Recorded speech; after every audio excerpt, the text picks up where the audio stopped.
Hello friends, शुरू करते हैं। श कोई है हिंदी हॉरर स्टोरी। हम एक से बढ़कर एक डरावनी और खौफनाक कहानियां प्रकाशित करते हैं।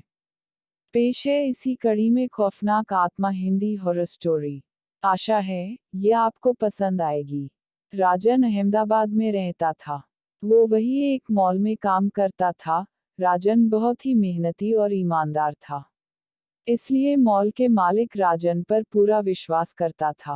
पूरा मॉल राजन के अंडर था, वही देख रेख करता था। धीरे धीरे राजन ने व्यवसाय के सरे गुर सीख लिए। कस्टमर से कैसे बात किया जाता है, उन्हें कैसे डील किया जाता है, ये सारा गुण राजन में आ गया था। इसलिए मॉल की कमाई भी तेजी से बढ़ने लगी थी और राजन की वेतन भी तेजी से बढ़ने लगी थी। राजन अकेला था, इसलिए उसका खर्चा ना के बराबर था। उसकी सारी कमाई बच रही थी और वो बचा रहा था। उसे खुद का दुकान खोलना था, इसलिए वो मॉल का सामान जहां से लाता था, वहां भी उसने अपनी अच्छी पकड़ बना ली थी। मतलब साफ था कि उसने अपना पूरा दिमाग लगा रखा था, जिससे वो अपना दुकान चला सके। आखिर वो दिन आ ही गया जब उसने खुद का दुकान खोल लिया।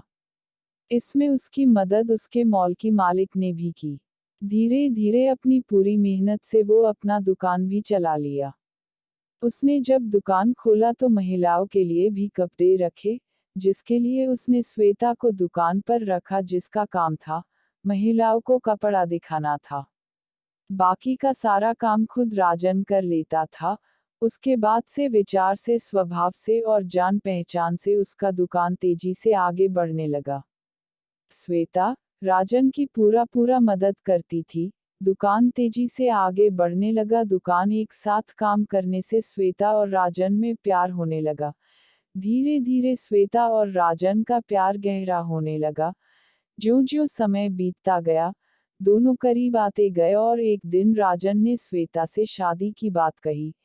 श्वेता मान गई, जिसके बाद राजन ने श्वेता से शादी कर ली। दोनों खुशी खुशी रहने लगे। राजन ने अहमदाबाद से थोड़ी दूर पर ही जमीन लेकर एक डुप्लेक्स मकान बना लिया। अब वहीं से दोनों दुकान जाते थे। लेकिन कुछ सालों के बाद श्वेता ने एक खूबसूरत बेटी को जन्म दिया। उसके बाद श्वेता घर पर ही रहने लगी और राजन अकेले दुकान जाने लगा। लेकिन अकेले वो दुकान नहीं संभाल पा रहा था, इसलिए उसने एक दूसरी लड़की, जिसका नाम खुशी था, उसे अपने दुकान पर काम करने के लिए रख लिया। वक्त के साथ साथ राजन खुशी के करीब आने लगा और वो अब शराब भी पीने लगा था। धीरे धीरे राजन पर पैसा का गुमान चढ़ने लगा, और इस कदर चढ़ा कि वो शराब की नशे में डूब गया। अब वो घर शराब पीकर जाने लगा। श्वेता काफी समझाती थी, लेकिन राजन पर कोई असर ही नहीं पड़ती था। श्वेता हमेशा कहती थी कि मेहनत से बनाया आशियाना नहीं तोड़ो। वो बेटी की कसम भी खिलाती थी, लेकिन राजन था कि मानता ही नहीं था।